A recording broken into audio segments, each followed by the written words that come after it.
ආයුබෝවන් එක්වන්න අදත් ඇත්ත දැනගන්න ලංකාවේ අංක එකේ සමබර තොරතුරු ප්‍රකාශය ලයිව් ඇක්ටුවල් සමග. මම නිමේෂ් විජේසූරිය. මම චවිකා ගුණසේකර. මුල් අවධානය දවසේ ප්‍රධාන පුවත් සිරස්තල. කොළඹ ගම්පහ හැර දිස්ත්‍රික්ක අතර බස් ධාවනය හෙට සිට. COVID-19 ගැන තවත් අනතුරු ඇඟවීමක්. රෝග ලක්ෂණ පෙන්වන්න නැතුව නිරෝධායන කාලය තුලම ඉඳලා එළියට යන්නටත් පුළුවන් අපිට හමු නොවෙච්ච රෝගේ. ඔබ අපරක්ෂාකාරීව හෝ නොසලකිලිමත්ව කටයුතු කිරීම ඉතාමත් අවදානම්. රුසියාවේ මොස්කව් සිට ශ්‍රී ලාංකිකයින් 181 දෙනෙක් දිවයිනට. වසර 200ක් පැරණි ගසක් කැපූ පිරිසක් අත්අඩංගුවට. ලොව පුරා COVID-19 ආසාදිතයින් ගණන 55 ලක්ෂය ඉක්මවයි. නව කොරෝනා වෛරසය ආසාදනය වූ රෝගීන් 52 දෙනෙකු ඊයේ දිනේදී මෙරටින් වාර්තා වුණා. ඒ අනුව මෙරටින් වාර්තා වූ සමස්ත රෝගීන් සංඛ්‍යාව 1141ක්. සෞඛ්‍යාංශ සඳහන් කළේ ඊයේ වාර්තා වූ රෝගීන්ගෙන් වැඩිම පිරිසක් වාර්තා වුණේ විදේශයන්හි සිට මෙරටට පැමිණි අය අතරින් බවයි. නව කොරෝනා වෛරසය ආසාදනය වී මේ වන විට ප්‍රතිකාර ලබන රෝගීන් ගණන 458ක්. තවත් රෝගීන් 674 දෙනෙකු මේ වන විට සුවය ලබා පිටව ගොස් තිබෙනවා.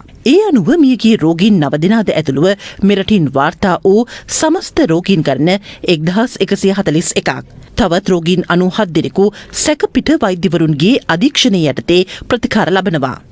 මේ අතර ඊයේ දිනේදී වාර්තා වූ රෝගීන් 52 දෙනාගෙන් රෝගීන් 49 දෙනෙකුම කුවේටි සිට මෙරටට පැමිණ නිරෝධායනය සඳහා යොමු කර සිටි පිරිස අතරින් හඳුනාගත් බවයි යුද හමුදාපති ලුතිනන්ට් ජෙනරාල් ශවේන්ද්‍ර සිල්වා මහතා සඳහන් කළේ. ඊයේ දිනේදී ශ්‍රී ලංකාව තුළ සොයාගත් ආසාදිතයන් සංඛ්‍යාව 52ක් හැටියට වාර්තා වෙන්නේ. මෙහි විශේෂත්වය තමයි 49 දෙනෙක්ම කුවේට් රාජ්‍යයේ සිට කොවිඩ් ආසාදනය වී ශ්‍රී ලංකාවට කොවිඩ් සමග පැමිණි අයවලුන් ඔවුන් ඊයේ ඔවුන්ගේ PCR පරීක්ෂණ මේ දින කිහිපය කරනවා. ඔවුන්ගෙන් 49 දෙනෙකුම ඒ ආකාරයේ කුවේට් සිට පැමිණි පුද්ගලයන්. ඒත් එක්ක තව කෙනෙක් ශ්‍රී ලංකාවට ඉන්දුනීසියාව සිට පැමිණලා මීට දින දෙකකට තුනකට ප්‍රථම ආපු ඉන්දුනීසියාව සිට පැමිණි දැන්ට නිරෝධායන වෙමින් පවතින එක්කෙනෙක් සහ ඉතිරි දෙදෙනා නාවික හමුදාවේ අපගේ රණවිරුවන් දෙදෙනෙක්. මේ අතර වෛරසය ආසාදනය වූ රෝගීන් හඳුනා ගැනීම සඳහා මෙරට සිදු කළ PCR පරීක්ෂණ ගණන මේ වන විට 54000 ඉක්මවා තිබෙනවා. ඊයේ දිනේදී පමණක් පරීක්ෂණ 1742ක් සිදු කළ අතර අදත් PCR පරීක්ෂණ ප්‍රදේශ කිහිපයකදීම සිදු කෙරුණා. අද පෙරවරුවේදී මෙලෙස PCR පරීක්ෂණ සිදු කෙරුණේ කිරුළපන ප්‍රදේශයේදී. අද දිනේ කොළඹ නගර සභා බල ප්‍රදේශය තුල පිසු ආහාර ප්‍රවාහනය කරන්නන් සහ මෝටර් රථ සහ ත්‍රිවීලර් රථ පදවන්නන්ගේ අහඹු නියඳියක් පරීක්ෂා කිරීමටයි අපි බලාපොරොත්තු වෙන්නේ. මේ මාසයේ පුරාවටම අපි සිදු කරපු ප්‍රජා සාම්පල වලින් එක කොවිඩ් රෝගියෙක්වත් හඳුනාගෙන නැති නිසා මේ වගේ කුඩා අහඹු නියඳි තෝරාගෙන තමයි අපි දැන් පරීක්ෂණ සිදු කරන්නේ. මේ අතර විදේශයන්හි සිට මෙරටට පැමිණෙන ශ්‍රී ලාංකිකයින් මෙන්ම සැක සහිත පුද්ගලයින්ද මෙරට පිහිටි නිරෝධායන මධ්‍යස්ථාන වෙත යොමු කර තිබෙනවා. එලෙස යොමු කෙරෙන පුද්ගලයින් දින 14කට අධික කාලයක් එම මධ්‍යස්ථානවල නිරෝධායනයට යොමු කිරීමෙන් අනතුරුව රෝග ලක්ෂණ නොමැති පුද්ගලයින් මුදා හැරීමට සෞඛ්‍යාංශ පියවර ගනු ලබනවා. කෙසේ වෙතත් එලෙස මුදා හැරෙන පුද්ගලයින් අතරද වෛරසය ආසාදනය වූවන් සිටිය හැකි බවට සෞඛ්‍යාංශ අනතුරු වඟවනවා. ඔවුන් පෙන්වා දෙන්නේ ඇතැම් පුද්ගලයින්ට රෝග ලක්ෂණ නොපෙන්වීම අවදානම් කරුණක් බවයි. මේ වසංගතය තවමත් මේ රට තුල සමාජගතව තියෙන්න පුළුවන්. අනාරක්ෂිත රටවල් වල ඉඳන් අපේ රටේ එන සමහර පිරිස් වලට මේ මෑත දින කීපයේ පවා කොවිඩ් ආසාදිතයේ පොසිටිව් උදවිය හම්බ වුණා. විශේෂයෙන්ම මැද පෙරදිග රටවල හිටපු ඉඳලා ආපු පිරිස් අතර. රෝග ලක්ෂණ පෙන්වන්න නැතුව නිරෝධායන කාලය තුලම ඉඳලා එළියට යන්නටත් පුළුවන් යම්කිසි විදිහකින් අපිට හමු නොවෙච්ච රෝගේ. ඒ වගේමයි රෝග ලක්ෂණ පෙන්වන්න නැතුව සමාජගතව රෝගීන් තවදුරටත් ඉන්න පුළුවන්. ඔවුන්ගෙන් තවත් කෙනෙකුට රෝගය වැළඳෙන්න පුළුවන්. එහෙම වැළඳුනොත් එහෙම ඒ පුද්ගලයා රෝග ලක්ෂණත් එක්ක රෝගය පතුරවන්න පුළුවන් ආසාදිතෙක් වෙන්න ඉඩකඩ තියෙනවා. ඔබ අපරක්ෂාකාරීව හෝ නොසලකිලිමත්ව කටයුතු කිරීම ඉතාමත් අවදානම්. සියලු සුපුරුදු කටයුතු වලට යන්න ඕනේ සෞඛ්‍ය ආරක්ෂිත ක්‍රම නිරන්තරයෙන් අනුගමනය කරමින්. කොරෝනා වසංගතය ලොව පුරා පැතිර යාම හමුවේ මෙරටට පැමිණීමට නොහැකිව රුසියාවේ රැඳී සිටි තවත් ශ්‍රී ලාංකිකයින් 181 දෙනෙකු අදාළුවම ශ්‍රී ලංකන් ගුවන් යානයකින් මෙරටට රැගෙනු ලැබුවා. මෙම පිරිස ගුවන් තොටුපළේදී විෂ බීජ හරණයට ලක් කිරීමෙන් අනතුරුව නිරෝධායන මධ්‍යස්ථාන වෙත රැගෙන යාමට පියවරගෙන තිබෙනවා. කොරෝනා වෛරසය පැතිර යාම හමුවේ මෙරටට පැමිණීමට නොහැකිව විදෙස් රටවල සිරව සිටින පිරිස් අධීර කීපයක් යටතේ රැගෙන ඒමට රජය විසින් කටයුතු යොදා තිබෙනවා. ඒ යටතේ රුසියාවේ රැඳී සිටින තවත් ශ්‍රී ලාංකිකයින් 181 දෙනෙකු අද අලුයම ශ්‍රී ලංකන් ගුවන් යානයකින් කටුනායක ගුවන් තොටුපොළට රැගෙන එනු ලැබුවා. මෙම ගුවන් මගින් සහ ඔවුන් රැගෙන ආ බඩු බාහිර ආදිය ගුවන් තොටුපොළේදී විෂ බීජ හරණයට ලක් කෙරුණා.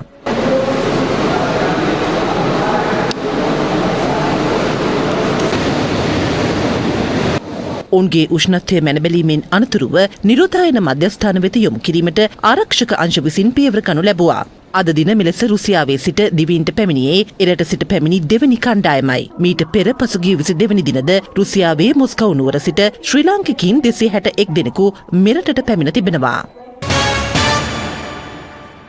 කෑගල්ල බන්ධනාගාරයේ අබලන් වැති පැතිබැම්ම මේ දිනවල පවතින අයහපත් කාලගුණයත් සමග කඩා වැටීමකට ලක්වුවහොත් විශාල දේපල සහ ජීවිත හානියක් ඇතිවිය හැකි බවට එයාවට ජනතාව අනතුරු අඟවා සිටිනවා. බන්ධනාගාරයේ පල්දෝරු පද්ධතියද උතුරා යාම හේතුවෙන් මල අපද්‍රව්‍ය විශාල වශයෙන් මා ඔයට එක්වීම හේතුවෙන් දැඩි පාරිසරික ගැටලුවක්ද මේ හේතුවෙන් මතුවී තිබෙනවා. කෑගල්ල බන්ධනාගාරය 1891 තරම් ඈත කාලේ බ්‍රිතාන්‍ය ජාතිකයින් විසින් ඉදිකරන ලද්දක්. නගරය අසල උස්බිමකයි එය පිහිටා තිබෙන්නේ. ඊට පහළින් රාජ්‍ය ආයතන කිහිපයක් මෙන්ම පෞද්ගලික නිවාසද පිහිටා තිබෙනවා. රැඳවියන් 1200ක් පමණ රඳවා තැබූ කෑගල්ල බන්ධනාගාරයේ පැතිබැම්මේ කොටසක් කඩා වැටීමකට ලක් වුණේ පසුගිය 2019 වසරේ ඔක්තෝබර් 18 වැනිදායි. ඉන් අනතුරුව මේ දිනවල පවතින වැසි සහිත කාලගුණය හේතුවෙන්ද තවත් කොටසක් කඩා වැටීමකට ලක්ව තිබෙනවා. පැතිබැම්මේ කොටසක් මෙලෙස අවස්ථා දෙකකදී කඩා වැටීම හේතුවෙන් රැඳවියන් 800ක් පමණ රඳවා තැබෙන කෑගල්ල බන්ධනාගාරයේ ආරක්ෂාවට මෙන්ම එයාවට ප්‍රදේශවාසීන්ගේ ආරක්ෂාවටද අදාළව ගැටලු රැසක් මතුවෙලා. ඔවුන් පෙන්වා දෙන්නේ පැතිබැම්ම සම්පූර්ණයෙන්ම කඩා වැටීමට ලක් වුවහොත් පහළින් නැති තම නිවාසද එයට යට වී විශාල ඛේදවාචකයක් ඇතිවිය හැකි බවයි. මේ උඩ තියෙන්නේ මහත්මයා මේ කෑගල්ල බන්ධනාගාරය බැම්මේ භාගයක් එහා පැත්ත කඩා වැටිලා නාය ගිහිල්ලා බන්ධනාගාරේ බැම්ම කරනොත් මහත්තුරුන්ට මං කියන්න ඕනේ නෑනේ වෙනද මුළු පළාතක්ම ඇතුලේ ඉන්න 800ටත් දෙයියන්ගෙම පිහිටයි. තව මේ වගේ වැහි 3-4ක් විතර වහිනකොට ඕක කඩා වැටුනොත් කොහොම තියෙයිද? ඉතාලම ළඟයි ඒ අවස්ථාව එන්න මහත්තයා. මහත්තයා මේ මෙතන බන්ධනාගාරේ බැම්ම පුපුරලා තියෙන්නේ. ඒ පුපුරලා හිටන් දැන් ඒ පහුගිය වැහිවලදී ඒ බැම්ම පාත් වෙලා හිටන් නාය ගියා.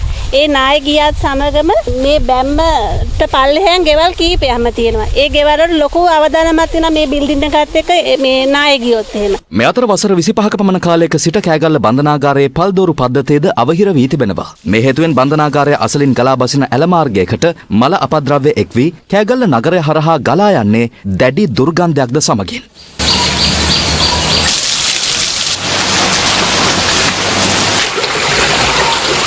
අවසානයේදී එය මාඔයට එකතු වීමෙන් පරිසර ගැටලු රැසක් මතුවී ඇති බවයි ප්‍රදේශවාසීන් පෙන්වා දෙන්නේ.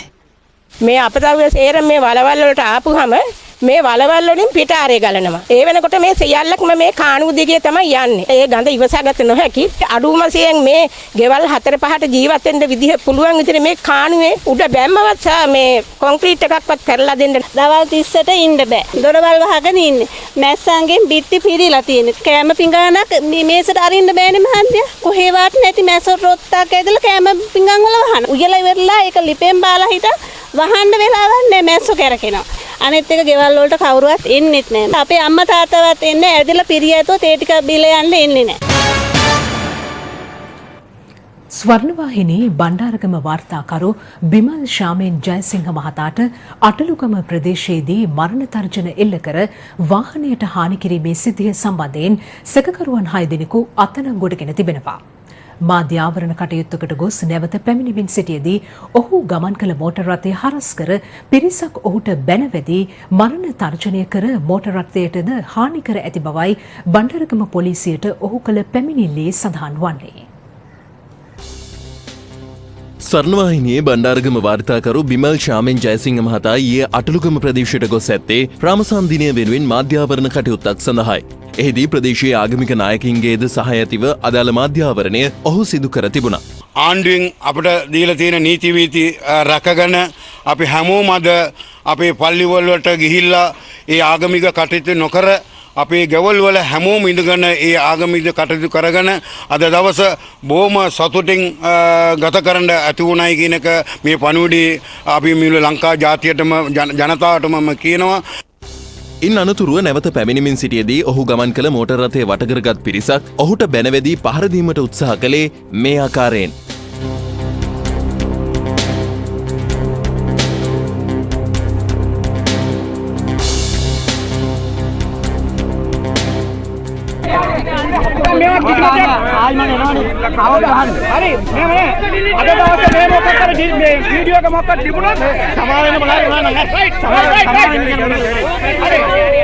එහි රැඳී සිටි පිරිසක් බිමල් ශාමෙන්ව මුදාහැරීමට උත්සාහ කළද ප්‍රචණ්ඩකාරී ලෙස හැසිරුණු පිරිසක් එය වළක්වාලමින් ඔහුට මරණ තර්ජන එල්ල කළ බවයි පැවසෙන්නේ.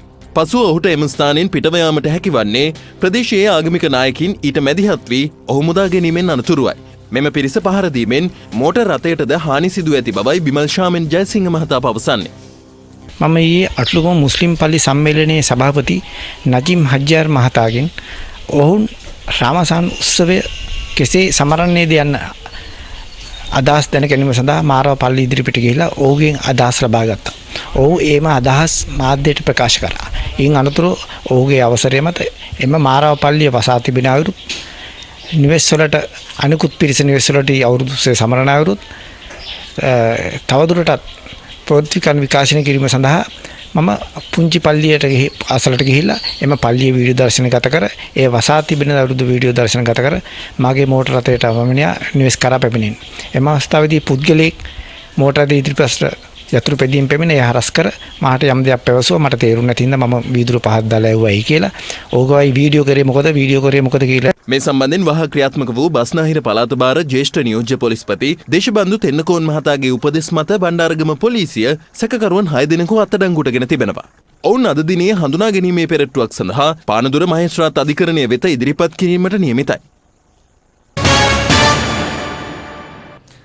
ගත වූ පැය 24 තුලදී ඇඳරි නීතිය උල්ලංඝනය කිරීමේ චෝදනාව මත පුද්ගලයන් 1710 දෙනෙකු අත්අඩංගුවටගෙන රථවාහන 557ක් පොලිස් බහරයට ගෙන තිබෙනවා. පොලිස් මාධ්‍ය කොට්ටාසේ සඳහන් කළේ පසුගිය මාර්තු 20 වැනි දින සිට පැන වූ ඇඳරි නීතිය උල්ලංඝනය කිරීමේ සිද්ධීන් සම්බන්ධයෙන් පුද්ගලයන් 64387 දෙනෙකු මේ වන විට අත්අඩංගුවට ගෙන ඇති බවයි. එමෙන්ම රථවාහන 18169ක් පොලිස් බහරයට ගෙන තිබෙනවා. COVID-19 රෝග ව්‍යාප්තිය පාලනය කිරීම සඳහා පැන වූ නිරෝධායන ඇඳරි නීතිය මේ වන විට ක්‍රියාත්මකයි. මාස 2කට ආසන්න කාලයක් පනවා තිබූ ඇඳරි නීතිය කොළඹ සහ ගම්පහ දිස්ත්‍රික්ක හැර සෙසු දිස්ත්‍රික්ක සඳහා අවස්ථා කිහිපයකදී ලිහිල් කළා. කෙසේ වෙතත් පනවා ඇති නිරෝධායන ඇඳරි නීතිය හෙට සිට සමස්ත දිවයින්ටම ඉවත් කිරීමට බලධාරීන් තීරණය කළා. නිරෝධායන ඇඳරි නීතිය හේතුවෙන් මේ වන විට කොළඹ නගරයේ පාළු ස්වභාවයක් ගන්නා අතර ඒ පිළිබඳව සොයා බැලීමට ස්වර්ණවාහිනී ප්‍රවෘත්ති අංශය කටයුතු කළා. පනවා ඇති නිරෝධායන ඇඳරි නීතිය හේතුවෙන් කොළඹ තත්ත්වයේ පවතින පාළු ස්වභාවය පිළිබඳව සොයා බැලීමටයි අප දැන් පැමිණ සිටින්නේ. ඉතින් මේ කොටුව දුම්රිය පොළ ඉදිරිපිට තත්ත්වයයි. ඉතින් මෙවැනි පාළු ස්වභාවයක් කලාතුරකින් තමයි දැක බලා ගැනීමට හැකියාව ලැබෙන්නේ. ජනතාවෙන් ලැබුණු සහයෝගය නිසා, රජයේ සෞඛ්‍ය අමාත්‍යාංශ බලධාරීන් ලබා දුන්නු සහයෝගය නිසා තමයි නිරෝධායන ඇඳරි නීතිය ලිහිල් කිරීමට අවස්ථාව උදා වුණේ. දැන් මා රැඳී සිටින මේ කොළඹ කොටුව දුම්රිය පොළ ඉදිරිපිටනේ. අපි බලමු මේ කොළඹ කොටුව දුම්රිය පොළ ඉදිරිපිට ගුවනින් ලබා ගන්නා දර්ශන. මෙන්න මෙවැනි ආකාරයට තමයි කොළඹ කොටුව ඉදිරිපිට ගුවනින් ලබා ගන්නා දර්ශන වලට ආකාරයේ දර්ශන වලින් දිස්සන්නේ බලන්න පවතින පාළු ස්වභාවය. ඉතින් අපි මේ දර්ශන වෙත යොමු වන ගමන්ම අපි බලමු කොළඹ කොටුව දෙසට ගමන් කරමු. කොළඹ ප්‍රධාන බස් නැවතුම් පොළ පාළු ස්වභාවයක් ගන්නවා. එහි පාළු ස්වභාවය තමයි ඔබ මේ ගුවනින් ලබා ගන්නා දර්ශන මගින් දකින්නේ. ඒ වගේම තමයි බැස්ටියන් මාවත පුද්ගලික බස් නැවතුම් පොළත් පාළු ස්වභාවයක් ගන්නවා. ගුණසිංහපුර ප්‍රධාන බස් නැවතුම් පොළ, ඒ වගේම තමයි මැනින් වෙළඳ පොළ මේ වනිට පාළු ස්වභාවයක් ගන්නවා. මෙවැනි ආකාරයට තමයි කොළඹ කොටුව ප්‍රදේශයේ පාළු ස්වභාවය ගන්නේ. පළවන හරස් වීදිය, දෙවන හරස් වීදිය වෙනදාට ජනතාවගෙන් පිරීතිරී ගියත් මේ මොහොත වන විට පාළු ස්වභාවයක් ගන්න. ඉතින් මේ පාළු ස්වභාවය අපි දිගටම පවත්වා ගත යුතු වන්නේ නැහැ. රට යථා තත්ත්වයට පත් විය යුතුයි. හෙට සිට මේ රට යථා තත්ත්වයට පත් වෙනවා. සමස්ත දිවයිනින්ම තුරන් කරන්නට එවිට පුළුවන් අපට ශ්‍රී ලාංකිකින් විදිහට මේ කොරෝනා රෝගය තුරන් කර රටක් විදිහට ජයග්‍රහණය කරා ගමන් කරන්නට. මාර්ග රැසක හදිසි මාර්ග බාධක යොදා රථ වාහන පරීක්ෂා කිරීමද දැකගත හැකියි. මේ අතර ගාල නගරයේ සහ ගාල නගරයට පිවිසෙන අතුරු මාර්ගවලට හදිසි මාර්ගබාධක යොදා රථවාහන පරීක්ෂා කිරීමද අද දිනේදී සිදු කෙරුණා. මා මේ රැඳී සිටින්නේ ගාල්ල ප්‍රධාන බස් නැවතුම්පොළ ඉදිරිපිට ඇඳිරි නීතිය ඉවත් කිරීමත් සමගම රට සාමාන්‍යකරණය වෙනවා. මේ නිසා හෙට දිනේ සිට මේ ප්‍රදේශ ජනයාගෙන් පිරි ප්‍රදේශ බවට පත් වෙනවා. අම්පාර සහ උහුණ නගරවලද අද පෙරවරුවේ හදිස්සි රථවාහන පරීක්ෂාවක් සිදු කර තිබෙනවා. එහිදී නිරෝධායන ඇඳිරි නීති උල්ලංඝනය කළ රථවාහන 6ක් පොලිස් භාරයට ගත් බවයි උහුණ පොලිසිය කියා සිටියේ. හැටන් නගරයේද අද උදෑසන හදිසි මාර්ගබාධක යොදා රථවාහන පරීක්ෂා කිරීම සිදු කර තිබෙනවා. රට පුරාම ඇඳිරි නීති ඉවත් කිරීමෙන් පසුව ජනාකීර්ණ විදියට ඒ වගේම කාර්ය බහුල නගරයක් විදියට දකින්නට අපි සියලු දෙනාම මේ හැටන් ප්‍රදේශයේ ජනතාව බලාපොරොත්තුවෙන් සිටිනවා. මේ අතර මගී ප්‍රවාහනය සඳහා බස් රථ යොදවන ආකාරය පිළිබඳව ප්‍රවාහන අමාත්‍ය මහින්ද අමරවීර මහතා මෙලෙස අදහස් පළ කළා. අඟහරුවාද ඇඳිරි නීති ඉවත් කිරීමත් සමග කොළඹ ගම්පහ දිස්ත්‍රික්කය හැරුණම අනෙකුත් සියලුම දිස්ත්‍රික්ක තුල බස් දාමනයට අවසර ලබා දෙනවා. ඒ වගේම පෞද්ගලික බස් රථත් ළංගමේ අයිති බස් රථත් සියල්ලම ධාවනය කරන්න අවශ්‍ය පියවර ගනිමින් තිබෙනවා. සෞඛ්‍ය අමාත්‍යාංශය ලබා දෙන උපදෙස් අනුව සියලු ආරක්ෂා සහිතව තමයි ඒ කටයුතු කරන්න උපදෙස් ලබා දීලා තියෙන්නේ. අපි විශ්වාස කරන හොඳ ප්‍රවාහන සේවයක් අඟහරුවාදා සිට ලැබේ කියලා. ශ්‍රී ලංකාව ආසන්නයේ පහළ වායුගෝලයේ පවතින කැළඹිලි ස්වභාවයේ හේතුවෙන් දිවයිනේ බොහෝ ප්‍රදේශවලට පවතින වැසි තත්වය වැඩිවීමක් ඉදිරි දින කිහිපයේ බලාපොරොත්තු විය හැකි බව කලකුණු විද්‍යා දෙපාර්තමේන්තුව පවසනවා. මේ අතර කුඩා ධීවර යාත්‍රා සඳහා අද සිට ධීවර කටයුතු සඳහා අවස්ථාව ලබා දීමට ධීවර දෙපාර්තමේන්තුව තීරණය කර තිබෙනවා. පසුගිය දිනවල පැවති අයහපත් කාලගුණ තත්ත්වයේ හේතුවෙන් කුඩා ධීවර යාත්‍රා සඳහා ධීවර කටයුතු වලට අවසර ලබා නොදීමටයි ධීවර සහ ජලජ සම්පත් දෙපාර්තමේන්තුව තීරණය කළේ. කෙසේ වෙතත් කාලගුණ තත්ත්වයේ මේ වන විට යහපත් අතරපත් වීම හේතුවෙන් කුඩා ධීවර යාත්‍රාවලට ධීවර කටයුතු කරගෙන යාමට අවසර ලබා දීමට ධීවර සහ ජලජ සම්පත් දෙපාර්තමේන්තුව තීරණය කර තිබෙනවා. මේ අතර අයහපත් කාලගුණය සමග ඉන්දුනීසියා මුහුදු ප්‍රදේශයට ගසාගෙන ගොස් තිබූ මෙරට බහුදින ධීවර යාත්‍රා 30ක් යලි ගොඩබිමට රැගෙන එමින් පවතින බව ධීවර සහ ජලජ සම්පත් දෙපාර්තමේන්තුව සඳහන් කළා. මේ අතර බස්නාහිර සබරගමුව මධ්‍යම සහ දකුණු පළාත්වල අද දිනේදීත් වැසි හෝ ගිගුරුම් සහිත වැසි ඇතිවිය හැකි බව කාලගුණ විද්‍යා දෙපාර්තමේන්තුව පවසනවා. කෑගල්ල, රත්නපුර, නුවරඑළිය, ගාල්ල සහ මාතර දිස්ත්‍රික්කවල ඇතැම් ස්ථානවල මිලිමීටර් 100ට වැඩි තද වර්ෂාපතනයක් ඇතිවිය හැකි බවයි එම දෙපාර්තමේන්තුව වැඩිදුරටත් සඳහන් කළේ. ඌව නැගෙනහිර සහ උතුරු පළාත්වල ස්ථාන කිහිපයක පස්වරු දෙකෙන් පසු වැසි හෝ ගිගුරුම් සහිත වැසි ඇතිවිය හැකි බව එම දෙපාර්තමේන්තුව නිවේදනය කළා.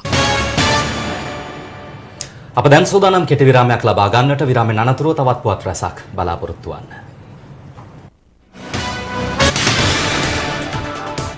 විරාමෙන් අනතුරුව නැවතත් live at 12 සමගයි. COVID-19 වෛරස ව්‍යාප්තිය හමුවේ මිනිස් ක්‍රියාකාරකම් නිවසට පමණක් සීමා කෙරුණේ වසංගත තත්වයට සාර්ථකව මුහුණ දීම වෙනුවෙන්. කෙසේ වෙතත් මෙම වසංගත ව්‍යාප්තිය ආරම්භ වූ දා පටන් මෙවන විටත් කතරගම පුදබිමේ දෛනික පුද පූජා කටයුතු අඛණ්ඩව සිදුවනවා. ඒ දුටුගැමුණු රජ දවස පටන් පැවති නියමයකට අනුව මේ පිළිබඳව සිදු කළ විමසා බැලීමක්.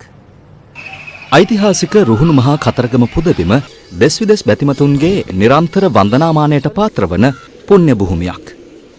ඒ හේතුවෙන් දෛනික තේවාවාර 3ක් යටතේ කතරගම දෙවියන් යදිමින් දෙවොල් බිම තුල පුද පූජා පැවැත්වෙන්නේ රජ දවස නියමයකට අනුවයි. මෙලෙස අලුයම 4:30ටත් පෙරවරු 10:30ටත් පස්වරු 6:30ටත් කතරගම දෙවියන් උදෙසා වූ පුද පූජාවන් අඛණ්ඩව සිදු කෙරෙන්නේ COVID-19 වෛරසය හමුවේ අදාළ සෞඛ්‍ය ආරක්ෂිත ක්‍රමවේදයන්ද අනුගමනය කරමින්. පසුගිය දිනයන්හිදී හම්බන්තොට සහ මොනරාගල දිස්ත්‍රික්කයන්හි ඇඳිරි නීතිය යම් ආකාරයකට ලිහිල්වීමත් සමග එම කලාපයන්හි බැතිමතුන්ද සුළු වශයෙන් දෙවොල් බිමට පැමිණි බවයි අප වාර්තාකරු සඳහන් කළේ.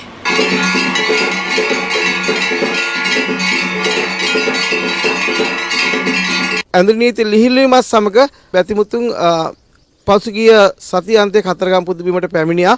ඒ වගේම කතරගම නගරයේ තියෙන රස කැවිලි කඩ ඒ වගේම විසුතුරු භාණ්ඩ විවිධ රමාත්තම් පොළවල් රජයේ විශ්‍රාමශාලා පවිත්‍ර කටයුතු කරමින් සිදුවන ආකාරය දැක ගන්න ලැබුණා.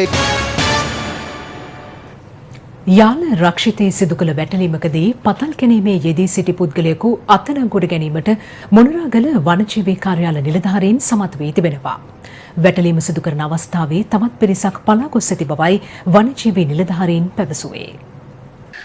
මොනරාගල සහ ඇතිමලේ වනජීවී කාර්යාල නිලධාරීන් ඒකාබද්ධව මෙම වැටලීම සිදු කිරීමට යාල රක්ෂිතයට ඇතුළු වුණේ පසුගිය 23 වෙනිදා අලුයමයි. යාල රක්ෂිතයට ඇතුළු වූ වනජීවී නිලධාරීන් කලාපංක 4 කරන්දමඩයාය ප්‍රදේශයට පැමිණියා. එහිදී පතල් කැනීමේ යෙදී සිටි පුද්ගලයෙකු වනජීවී නිලධාරීන් සිය බහරට ගත් අතර තවත් සැකකරුවන් දෙදෙනෙකු පලා ගොස් තිබුණා.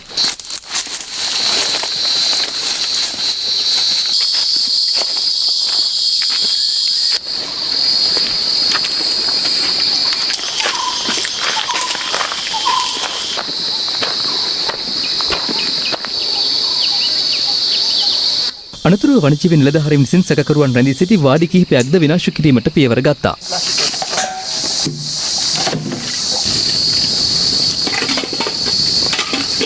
මේ අතර ඉංගිරිමිටිය ජලාශයේ වාන් ඇලෙහි අනවසරයෙන් වැලි ගොඩ දැමීමේ නිරතව සිටි පුද්ගලයන් දෙදෙනෙකු නවගත්තේගම පොලිසිය අත්අඩංගුවට ගෙන තිබෙනවා. එහිදී වැලි කැණීම් වලට යොදාගත් භාණ්ඩ රැසක්ද පොලිස් බහරයට ගෙනෙනු අතර සැකකරුවන් හෙට අධිකරණයට ඉදිරිපත් කිරීමට නියමිතයි. කරුවලගස්වව පහරිය ප්‍රදේශයේ වීරක්කොඩිචෝලේ රක්ෂිතයේ අවුරුදු 200ක් පමණ පැරණි පළු ගසක් කපා ඉරමින් සිටි පුද්ගලයන් දෙදෙනෙකුද කරුවලගස්වව පොලිසිය අත්අඩංගුවට ගෙන තිබෙනවා. රටවටා පුවත් කිහිපයක් කෙටියෙන් දකිමු දැන්. අද අලුයම් කාලයේ ඇඳිරි නීතිය පනවා තිබියදී 60 නුවරඑළිය ප්‍රධාන මාර්ගයේ කුඩාගම මන්සන්දියේ වෙළඳසැලක් කොල්ලකා තිබෙනවා. වෙළඳසැලෙහි CCTV කැමරා සවිකර තිබුණද සොරකම සිදුවන අවස්ථාවේ එය ක්‍රියා විරහිත වී ඇති බවයි දිමුල පොලිසිය පවසන්නේ. වවුනියාව බෝගස්සව ප්‍රදේශයේදී මව් ඇතින්නගෙන් අතරමං වූ මාසයක් පමණ වයස ඇති ඇත් පැටවෙකු වවුනියාව වනජීවී නිලධාරීන් විසින් ඊයේ සොයාගෙන තිබෙනවා. මෙම ඇත් පැටවා ගිරිතලේ ඇත් අතුරු සෙවණට යොමු කිරීමට පියවරගත් බවයි වනජීවී නිලධාරීන් පැවසුවේ.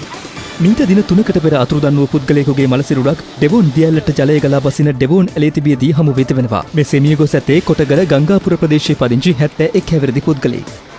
අනුරාධපුර ශ්‍රාවස්ත්‍රපුර ප්‍රදේශයේ වෙල්යායක පුද්ගලයෙකු සැකකටයුතු ලෙස මිය ගොස් ඇති බව අප වාර්තාකරු පවසනවා. මෙසේ මිය ගොස් ඇත්තේ 52 හැවිරිදි දෙදරුපියෙක්. මරණය සම්බන්ධයෙන් පශ්චාත් මරණ පරීක්ෂණය අද අනුරාධපුර රෝහලේදී පැවැත්වීමට නියමිතයි.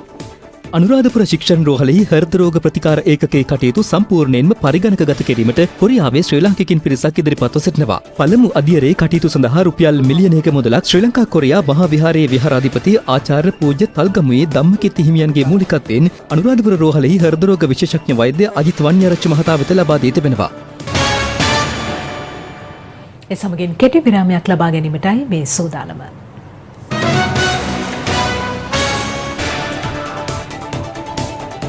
ඔබ නැවතත් ලයිව් at 12 සමගයි. මේ වන විට ලොව පුරා ලක්ෂ 55කට අධික පිරිසකට කොරෝනා වෛරසය වැළඳී ඇත්තේ වෛරසයට ගොදුරු වී මියගිය සංඛ්‍යාව 3,46,000 ඉක්මවා යමින්.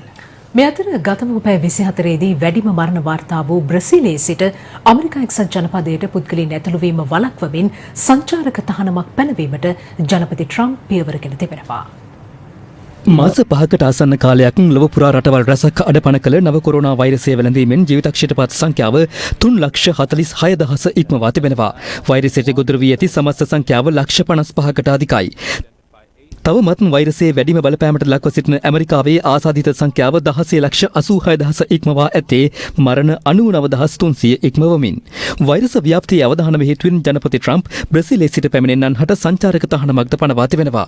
ඇමරිකා එක්සත් ජනපදයේ වෛරස ව්‍යාප්තියේ කේන්ද්‍රස්ථානයේ බවට පත් වූ නිව්යෝක් ප්‍රාන්තයේ පමණක් සිදු ඇති මරණ සංඛ්‍යාව 29,200කට අධිකයි.